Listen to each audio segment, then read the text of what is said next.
A teraz wciąż o zrównoważonym rozwoju w bardzo konkretnej organizacji Nordzucker od inicjatywy Science-Based Targets w kierunku bardziej zrównoważonej produkcji buraków. Teraz tej roślinie się przyjrzymy, o tym będzie opowiadał w formie specjalnie dla Państwa przygotowanego nagrania wideo Björn Kippe, Head of Agri Consulting and Shared Services właśnie w firmie Nordzucker. Hello and dzień dobry. My name is Björn Kippe, and when you see this video, you will realize that first of all, I were not able to make it to Poland, and secondly, we were also not able to establish a remote connection here to give this presentation. I'm very honored that I was invited and asked to share some insights what Nordzucker thinks about sustainability and how we act, and I would like to give you a brief update in the next 50 minutes how we have established sustainability programs within my agri division, which I'm responsible for, but I will also guide you a bit through the overall thinking within our organization. To do so, I will also share my screen and guide you through a few slides. First of all, sustainability is nothing which is only happening within one corner of the organization. For us, Nordzucker, sustainability matters and it's part in various activities. Sustainability happens within the beet cultivation, in production. Our products have a strong sustainable focus, as well as within the people management, as well as purchasing activities covers sustainability related topics. What I would really stress here is that sustainability is not only happening within Nordzucker as an organization, it happens really hand in hand with our partners. We interact with our employees, with the growers who grow the beets, as well as with our sugar customers, because we strongly believe that only together you can be successful in becoming more sustainable. We have quite an intensive journey already. First of all, it was important for us as an organization to identify KPIs, to measure sustainability, because what you can't measure, you can't improve. We have established so-called science-based targets. They were approved already in August 2023 with a strong focus on production. And there we have our target is to reduce our emissions by 50% until 2030. We have a lot of investments which are currently undergoing into CO2 reduction programs, and I will speak about that in a bit. In addition, also so-called FLEC targets now have been announced and were approved. We are looking forward to reduce the footprint in the beet production area by 1/3 or 36% actually until 2030, and we want to mainly achieve this by CO2 reduction programs. And here again, strong collaboration, working with partners and our customers is the key to success. I earlier spoke about our activities in the area of production. Here we have established a program which is called Go Green. And you see here our objectives again, 50% reduction by 2030. There are 3 key levers to achieve this. First of all, we are phasing out coal and oil by 2030, which is of course a strong lever. Secondly, also saving energy is fundamental for us. And here we have a roadmap in place for all our plants. And thirdly, we are changing the energy resources. We are looking forward to consume energy from renewable sources, be it electricity or be it gas. Overall, we have an investment program and investing a 3-digit million euro investment here over the course of the next 5 years to achieve these ambitious targets. I want now to bring your attention to agriculture. First of all, the key lever we have to think about in agriculture is to maintain high yield levels. Right now, we have a high yield production already achieved in sugar beets, and we have to ensure that with innovation and also with new programs, we continue to maintain high yield. That's one fundamental lever for us.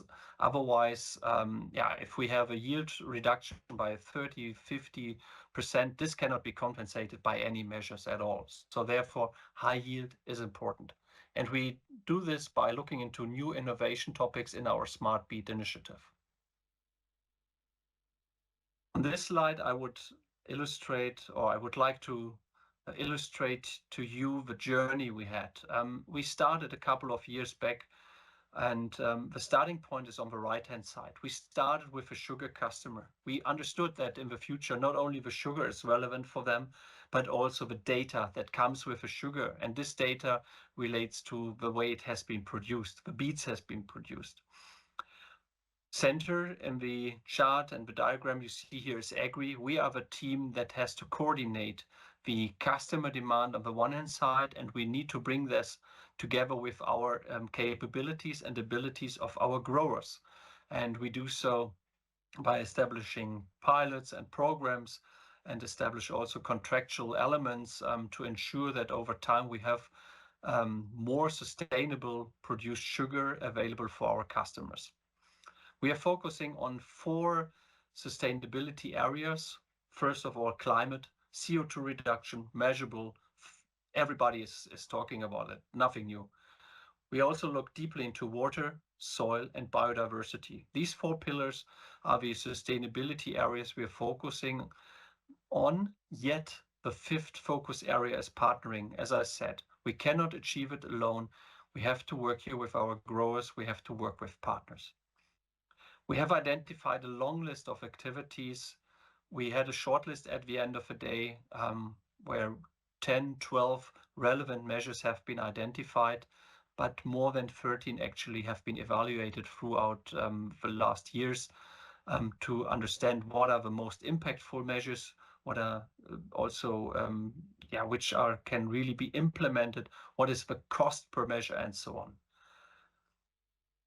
All these activities around sustainability can only be executed from our understanding with new technologies. We need to be able to trace the activities on the fields. We need to be able to have a connectivity between the different systems, be it on the customer side, be it on the farmer side. And for sure, to scale up, we need to further automate. The data we are collecting today, often still in Excel files and collected manually, that can't be the future. So we have here to really invest in digitalization and automation. I want now to very concretely describe 3 measures we have already been implemented since the last years. First of all, we have one measure called Yara. Here we are using a CO2 reduced fertilizer, and this has been launched in Germany, now in Poland, and also Denmark. And a kind of similar program we have in place with K+S and Agravis. It's compared to the Yara program where we focus on nitrogen, we focus with K+S on potash, and also here a pilot is in place this year for Germany to further reduce the CO2 emissions. Last not least, the third measure in place is the substitution of conventional diesel fuel. Here we have a fleet of harvest machinery identified where we will change the fuel, where we will work with HVO fuel, which has a reduced CO2 footprint. And then here, this pilot will also start this autumn in Germany.